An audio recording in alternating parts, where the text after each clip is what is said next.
In our last session, we were talking about forgiveness and the power of forgiveness and confession and prayer.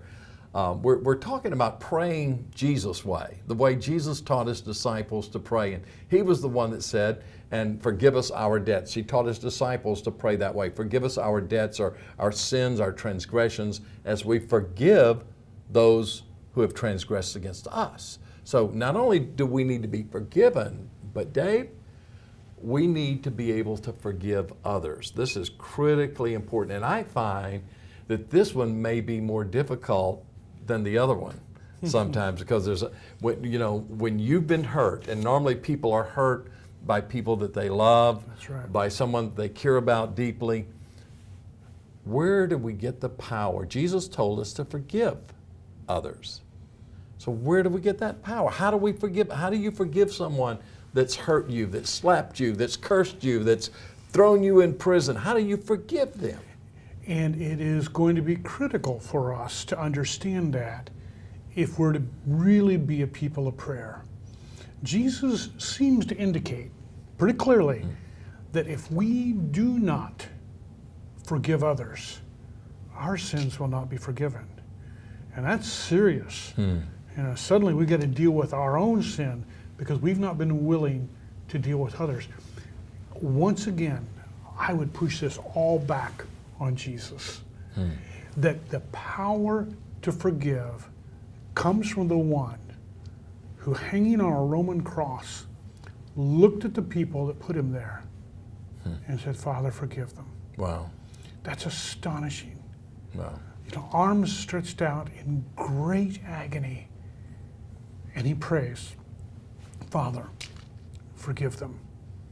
Now, because Jesus has come to dwell in you, in me, in everyone who is his, Right. Jesus still has the ability to do what he did 2,000 years ago. We would all confess that. We'd all agree, wouldn't we?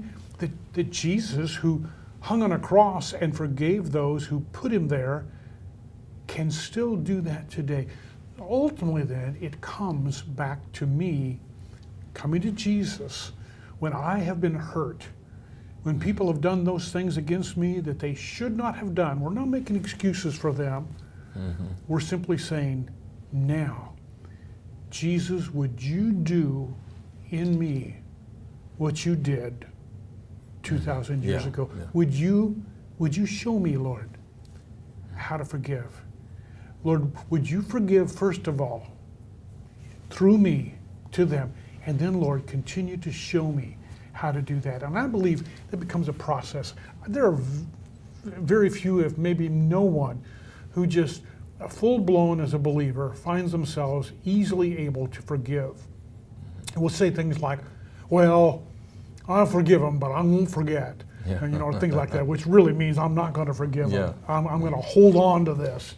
It's going to become a big obstacle in my life. Ultimately, this comes back, though, to Jesus. It isn't just me being nice, or I'm just naturally forgiving, or those sort of things. None of that. It is one of the clearest indicators that we have been moving towards Jesus in prayer, and that he now has the freedom in us to do which is natural for him, but not natural for us. Right. It's not natural for a human to forgive another human who's really hurt him. Yeah. But it's natural for Jesus to do that. Yeah. We're talking about this, and we've been it seems like there's a thread woven all the way through prayer, and that is the cross.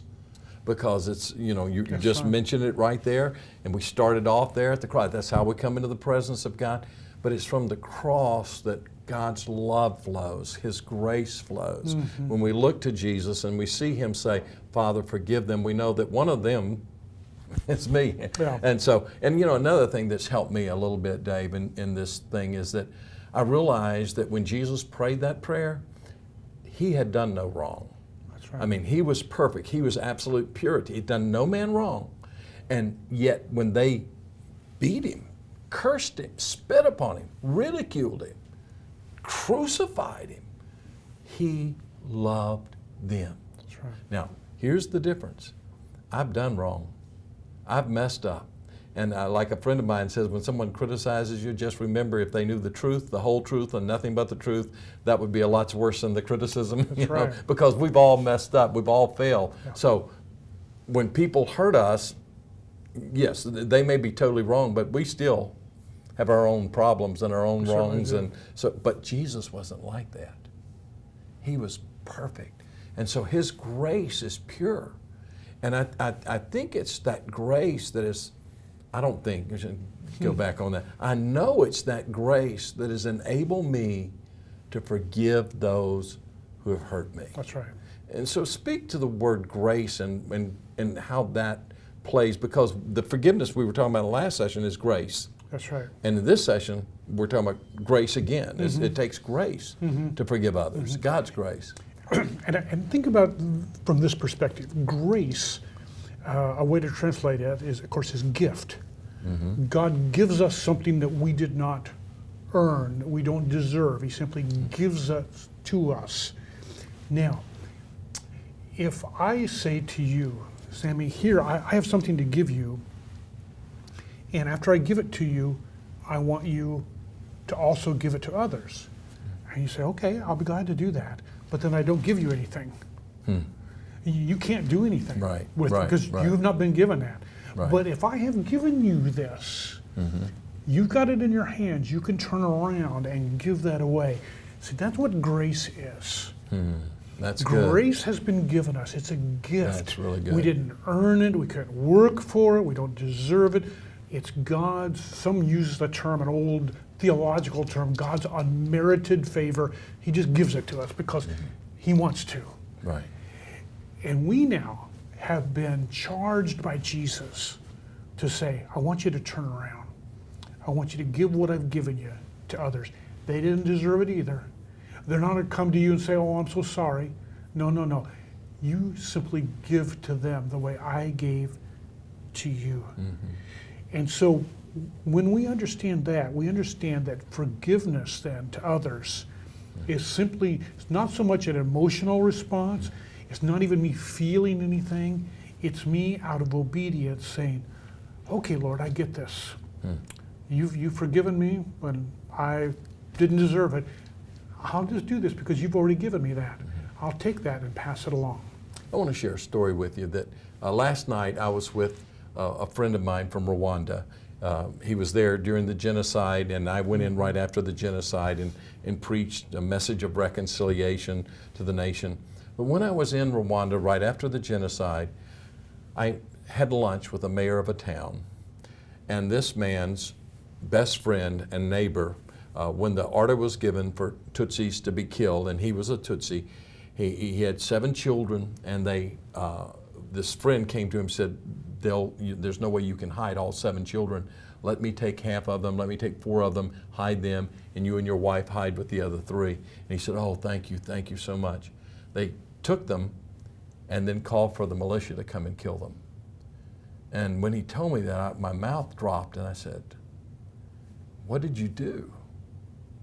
And he said, I forgave them. I said, whoa, wait a minute. I said, how could you do that? That's not natural. He said, no, it's not natural. It's supernatural. He said, only by the grace of God. But I drew from God's grace, and I was able to forgive those who've hurt me. And I think that sometimes the people who hurt us the most are the people we love the most. That's right. And that's why the hurt's so deep. But God's grace is sufficient. You can't do it yourself. You can't forgive that person. But I want to encourage you to do something. Go and find that place that we were talking about in a previous time, and just get alone with God and just go before Him and say, God, I need your grace. I need your grace in this moment. And you let Him pour His grace into you, and then you give it away. And just say, I forgive that person. And God will use you in prayer to bring a mighty revival, because that's where it begins, at the cross with God's grace. God bless you.